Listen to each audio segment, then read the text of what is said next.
네, 오늘 저희가 나눌 본문은 시편 23편입니다. 다윗이 지은 시인데요. 우리가 너무 잘 아는 그런 시입니다. 아마도 교회 다니는 분들은 뭐 당연히 다 알 것이고, 교회를 다니지 않는 분들조차도 많은 분들이 이 시편 23편을 알고 있을 거라 그렇게 생각이 됩니다. 이 시편 가지고 찬양곡으로 많이 이렇게 제작이 되어서 불려지고 있는데요. 그만큼 시편 23편은 성경 중에서도 아주 유명한 그런 구절이다, 이렇게 말씀드릴 수 있겠습니다. 이 스펄전 목사님은 이 시편을 시편 중에서도 진주다, 이렇게 표현을 했습니다. 성경에 기록되어 있는 시편 이 150편은 모두 귀하죠. 그런데 그 중에서도 진주와 같다 하는 그런 평가를 내린 겁니다. 알렉산더 맥라렌 목사라는 분이 계신데요. 이분은 또 뭐라고 이야기했냐면, 이 시는 많은 이들의 눈물을 닦아주고 그들로 하여금 평화로운 믿음을 가지도록 하는데 도움을 주었다, 이렇게 평가를 하고 있습니다. 맞는 말 같아요. 이 시를 통해서 힘들고 어려운 상황에 처한 사람들이 정말 많은 위로와 격려를 받았습니다. 마음이 불안하고 걱정에 사로잡혀 있던 사람들이 이 시편으로 인해서 참된 평안을 받은 것이 사실입니다. 아마도 여기 계신 분들도 이 시편 23편 때문에 위로받은 경험이 분명히 있으리라 생각이 드는데요. 그만큼 중요하고 가치 있는 그런 시편이다 하는 거죠. 이 몽고메리 보이스 목사님은 이렇게 평가를 했습니다. 사람들이 인생의 마지막 순간에 떠올리는 시구다. 인생의 마지막 순간에, 임종 직전에 떠올리는 시가 바로 이 시편 23편이다 하는 거죠.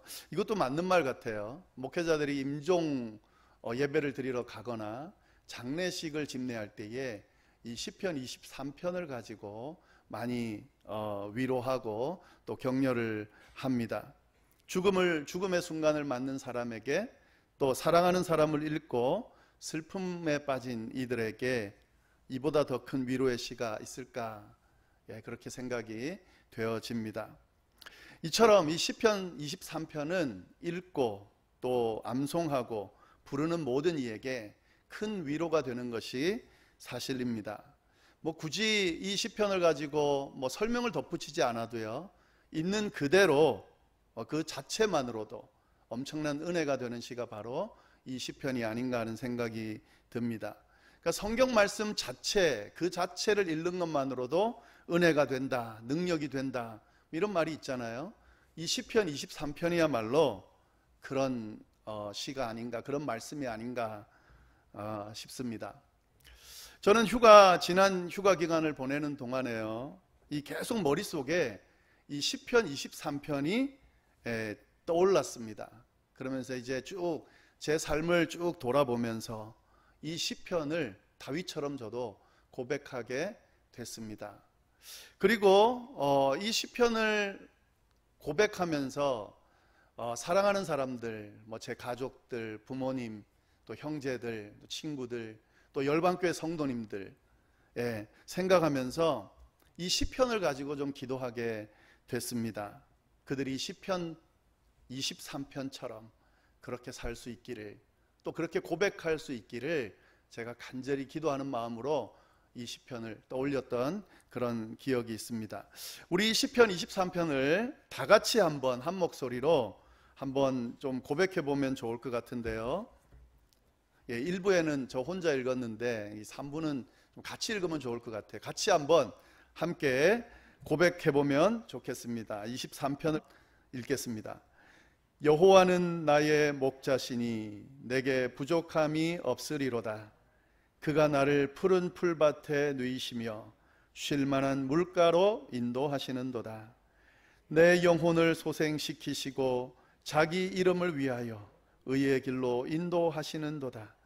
내가 사망의 음침한 골짜기로 다닐지라도 해를 두려워하지 않을 것은 주께서 나와 함께 하심이라.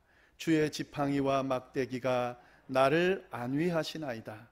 주께서 내 원수의 목전에서 내게 상을 차려주시고 기름을 내 머리에 부으셨으니 내 잔이 넘치나이다.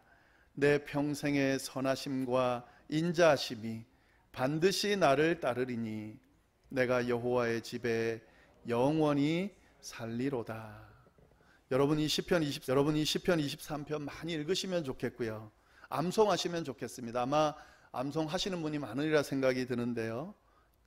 읽고 암송하고 묵상하면서 하나님께 이 고백 드리면서 남은 여생을 하나님께 이 고백으로 가득 채울 수 있기를, 그리고 이 고백대로 그렇게 살 수 있게 되기를 간절히 소원합니다.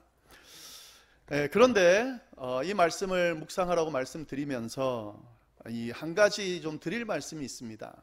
이 말씀을 잘못 이해하면 오해가 되는, 그래서 이 말씀이 갖고 있는 의미가 완전히 왜곡돼 버리는 그런 부분이 있어서 오늘 그 말씀을 좀 나누려고 합니다.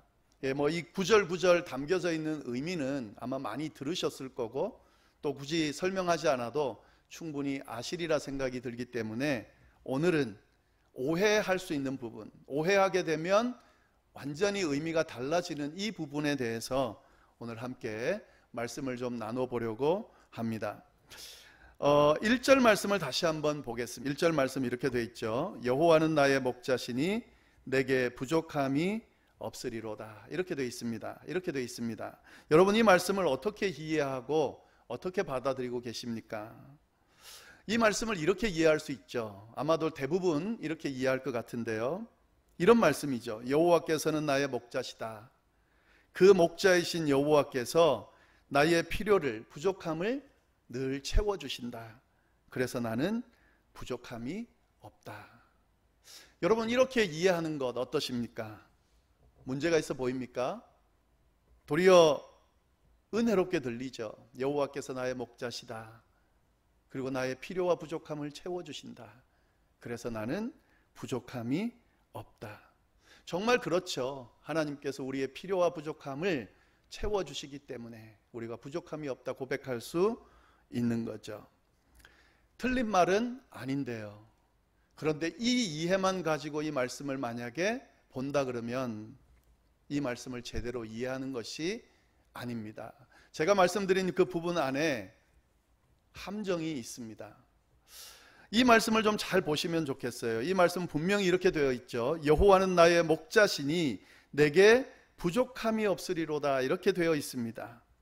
여기에 나의 필요를 채워주신다, 나의 부족함을 채워주신다, 이런 말이 들어가 있지 않습니다. 분명히 그런 내용이 함축되어 있는 것이 사실입니다만은 그런 내용이 이 구절 안에 들어가 있지 않습니다.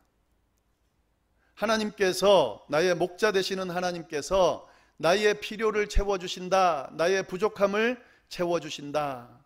제가 방금 이렇게 이해할 수 있다 말씀드렸는데 이 나의 필요를 채워주신다, 부족함을 채워주신다는 말이 이 구절 안에 없다는 사실을 우리가 기억하면서 이 말씀을 이해해야 된다 하는 거죠. 말씀 그대로 이해하면 이렇게 말해야 됩니다. 여호와가 나의 목자여서 내게 부족함이 없다. 다시 말하면 내게 부족함이 없는데 그 이유는 여호와께서 나의 목자이기 때문이다. 여러분 지금 제가 말씀드린 이 두 가지가, 이 차이가 좀 느껴지십니까? 이 차이를 알아야 돼요. 이 차이를 제대로 알고 구별해야 됩니다. 같은 말 같지만은요, 자칫 잘못 이해하면 오늘 말씀이 완전히 다른 의미가 된다는 사실을 우리가 주목해 봐야 된다 하는 거죠. 만약에 제가 처음 말씀드린 것처럼 목자 되신 하나님께서 나의 필요를 채워주시니 내게 부족함이 없다, 그렇게 이해하게 되면 나의 필요를 채워주신다는 사실이 말씀의 중심이 되어버릴 수 있습니다. 그리고 그 사실에 집중하게 될 수 있다 하는 거죠. 뭐 그렇게 하나 저렇게 하나 같은 의미 아닙니까? 이렇게 질문할 수가 있는데요, 분명히 차이가 있어요.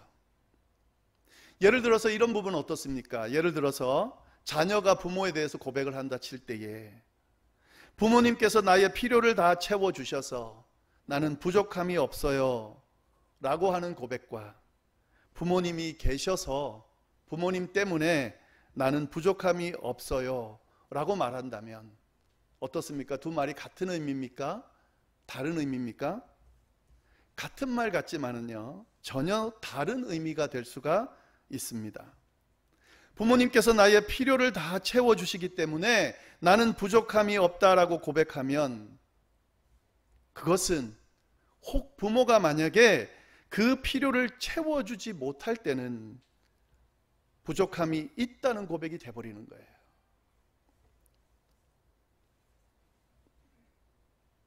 부모님이 만약에 그 필요를 채워주지 못할 경우는 이 고백을 할 수가 없는 거예요.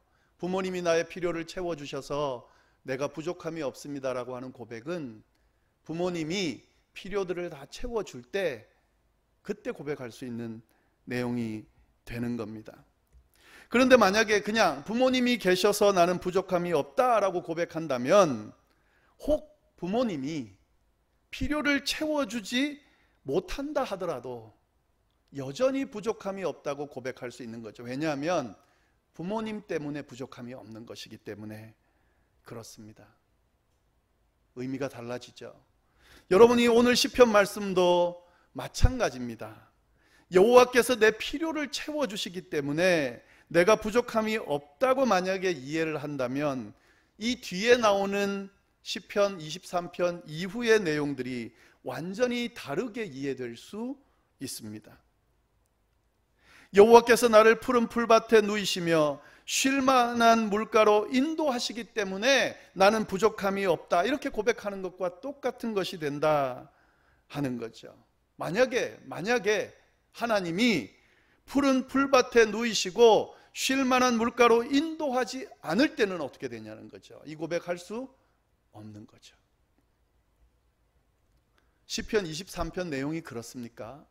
푸른 풀밭에 그리고 쉴 만한 물가로 나를 주님이 인도하시니까 내게 부족함이 없다. 만약에 그렇게 나를 인도하지 않으면 이 고백을 할 수 없는 그런 내용의 이 구절들이냐 하는 거죠. 그렇지 않거든요. 푸른 풀밭으로 인도하지 않았을 때 부족함이 있다 이런 의미는 이 안에 없어요. 쉴 만한 물가로 인도되기 전에 그때는 부족함이 있다 이런 표현이 없잖아요. 그런 의미가 이 안에 포함되어 있지 않습니다. 이 시편 기자인 다윗은 분명히 나의 목자이신 하나님 때문에 부족함이 없다 이렇게 고백하고 있어요. 그래서 이 고백 속에는 어떤 의미가 있냐면 푸른 풀밭에 누이시기 전에도 여호와가 나의 목자이기 때문에 나는 부족함이 없다 이렇게 고백하는 거죠. 쉴 만한 물가로 인도하시기 전에도 여호와가 나의 목자이기 때문에 나는 부족함이 없다 이런 의미가 이 다윗의 고백 속에 담겨 있다 하는 거죠. 여러분 이 차이를 잘 아셔야 돼요. 주님이 목적입니까? 주님이 주시는 필요가 목적입니까? 이 차이에 따라 고백이 완전히 달라진다 하는 거죠. 이렇게 이해해야 시편 23편이 제대로 이해될 수가 있습니다. 왜냐하면 이 시편 23편에 나오는 이러한 고백들은 시편 기자가 어려움과 역경의 상황을 겪을 때 고백한 내용이기 때문에 그렇습니다. 이 고백을요 시편 기자가 언제 한 거냐면 힘든 일 겪을 때, 어려운 일 겪을 때, 부족함이 있을 때, 필요함이 채워지지 않았을 때 이 고백을 했다 하는 거죠. 이 시를 언제 썼는지 학자들이 크게 두 가지로 나눠지는데요. 어떤 학자는 다윗이 자신을 죽이려 하는 아들 압살롬이 자신을 죽이려고 막 쫓아올 때 도망 다닐 때 지은 시다 뭐 이렇게 이야기하는 분이 있습니다. 그러니까 어려운 상황, 죽을 수밖에 없는 그 상황에 처해 있는 그때 지은 시다 이렇게 주장하는 분들이 있고요. 또 어떤 학자는 어떻게 이해하냐면 다 어려우면 다 끝난 거예요. 그래서 그 상황을 돌아보면서 평안할 때, 어렵고 평안할 때에 지은 시다, 이렇게 고백하는 사람들이 있습니다. 둘이 어떤 것이든 어떻게 이해하든 어떤 걸 선택하든 저는 상관없는 것 같아요. 왜냐하면 둘 중에 어떤 걸 선택하든지 이 시편 23편 안에 담겨있는 고백은 힘들고 어려운 상황에서 한 고백이 분명하기 때문에 그렇습니다. 지금 내가 힘들고 어려운 상황에 처해서 하는 고백이든, 내가 지금은 평안하지만 예전 힘든 상황을 돌아보면서 하는 고백이든, 지금 내가 힘들고 어려운 상황에 처해 있을 때 이 고백을 하고 있다 하는 거죠. 이 내용을 보면요, 사망의 음침한 골짜기를 다닐 때가 있었다, 이렇게 이야기하고 있어요. 사망의 음침한 골짜기를 다닐 때에도, 지날 때에도, 사망의 음침한 골짜기, 칠흑 같은 어둠이 있는 곳, 언제 적이 공격해 올지 모르는 사망 직전에 있는 그 골짜기를 지날 때 이 시를 지었다는 거예요. 이 시를 고백하고 있다는 거죠. 원수의 목전에 서 있을 때가 있었다는 거죠. 원수의 목전이라는 것은 자신을 죽이려 하는 원수의 목전에 있다는 거잖아요. 단순히 그냥 힘든 일을 겪는 정도가 아니라 목숨이 위태한 상황을 표현하는 그런 내용입니다. 만족할 수 없는 상황이죠. 아니, 도리어 부족한 상황이죠. 죽을 수밖에 없는 상황이죠. 여호와는 나의 목자시니 내게 부족함이 없다는 고백을 할 수 있는 상황이 아니죠. 그런데 이 상황에서 시편 기자가 이 고백을 한다는 거예요. 여호와는 나의 목자시니 내게 부족함이 없다. 왜요? 여호와가 나의 목자이기 때문에, 그 나의 목자이신 여호와가 함께 하시기 때문에, 그래서 부족함이 없다고 지금 고백하는 거죠. 사망의 음침한 골짜기를 다니고 있더라도, 원수의 목전에서 내가 지금 곧 죽음 직전에 처해 있다 할지라도, 나의 목자 되시는 여호와께서 지금 나와 함께 하시기 때문에 나는 부족함이 없다, 이렇게 지금 고백하고 있는 겁니다. 어려움이 있든 없든, 평안하든 평안하지 않든 어떤 상황에서도 주님이 나와 함께하기 때문에 부족함이 없다, 주님 자체로 나는 만족한다, 이렇게 고백하고 있는 거죠. 이 주님이 내가 힘들 때 도와줄 것이고, 또 어려울 때 보살펴 주실 것이고 보호해 주실 것이고, 그의 막대기와 지팡이가 나를 보호해 줄 것이다, 이 주님이, 그러니까 이 주님 때문에 만족한다, 이렇게 고백하고 있는 거죠. 여러분, 이 이해를 잘 하셔야 돼요. 필요를 채워주는 주님이 아니라 그 주님 자체가 우리의 목적이 되어야 된다는 거죠. 우리가 신앙생활하고 열심히 지금 하나님 섬기고 찾고 있는 존재가 누굽니까? 하나님께서 내 기도를 들으시고 내 상황을 해결해 주시고 내 문제를 해결해 주시는 그게 목적입니까? 아니면 주님입니까? 주님이 목적이 된 사람들, 그 사람들이 바로 성도예요. 하나님이 목적인 사람들, 하나님께서 함께 하시는 것이 목적인 사람들, 하나님이 함께 하시면 부족함이 없다고 고백할 줄 아는 사람들, 내게 주어지는, 내게 펼쳐지는 내가 살아가는 인생의 삶이 어떠하든지 상관없이 완벽하신 하나님, 나를 지키시고 보호하시고 인도하시고 이끌어주시는, 나를 구원하신 그 하나님이 나와 함께하기 때문에 나는 부족함이 없다 고백하고 느끼며 살아가는 사람들, 그 사람들이 바로 그리스도인이다 하는 거죠. 이런 의미에서 다윗이 이 시편을 이렇게 시작하는 거예요. 여호와는 나의 목자시니 나와 함께 하시니 내가 부족함이 없습니다. 지난 2주에 걸쳐서 제가 말씀드렸습니다. 하나님과 함께하는 것이 은혜고 하나님과 함께하는 것이 복이라고요. 이 다윗도 그 고백을 하고 있는 거죠. 여러분, 이렇게 고백하면서 이 다윗이 마지막에 어떻게 고백하는지 좀 보면 좋겠습니다. 뭐라고 고백하냐면 이렇게 고백해요. 내가 여호와의 집에 영원히 살리로다. 이 시편의 마무리잖아요. 내가 여호와의 집에 영원히, 하나님이 함께 하시니까 그것이 내게 부족함이 없거든. 없기 때문에 나는 그 하나님과 함께하는 그 삶을, 그 하나님과 함께하는 그 여호와의 집에 영원히 살고 싶습니다 하는 그런 고백, 그런 간구가 이 안에 담겨져 있다 하는 거죠. 만약에 이 다윗의 목적이 쉴만한 물가 그리고 푸른 풀밭, 이게 목적이었다면 마지막에 어떻게 고백하는 게 맞을까요? 어떻게 소원하는 게 맞을까요? 나는 푸른 풀밭 쉴만한 물가에서 영원히 살고 싶습니다, 이렇게 기도하고 이렇게 고백하겠죠. 근데 다윗이 그렇게 고백하지 않거든요.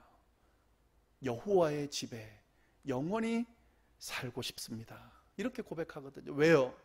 주님과 함께하는 것, 여호와가 나의 목자 되신 것, 그 목자 되신 주님과 동행하는 것, 그것이 내게 부족함이 없다는 걸 알기 때문에 그 주님과 동행하는 것, 주님과 함께하는 것, 주님과 영원히 사는 것, 그것이 목표입니다, 이렇게 지금 고백하고 있는 거죠.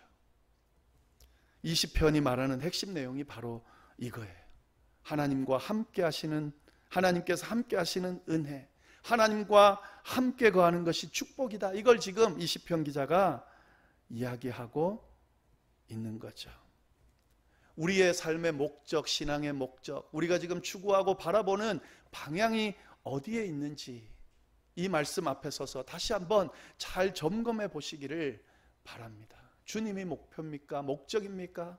주님과 동행하는 것이 소원합니까? 그러면 되는 겁니다. 그러면 부족함이 없을 겁니다.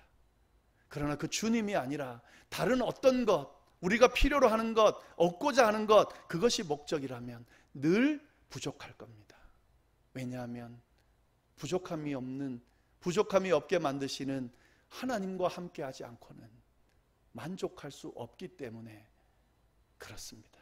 우리도 다윗처럼 이 고백을 좀 할 수 있으면 좋겠어요.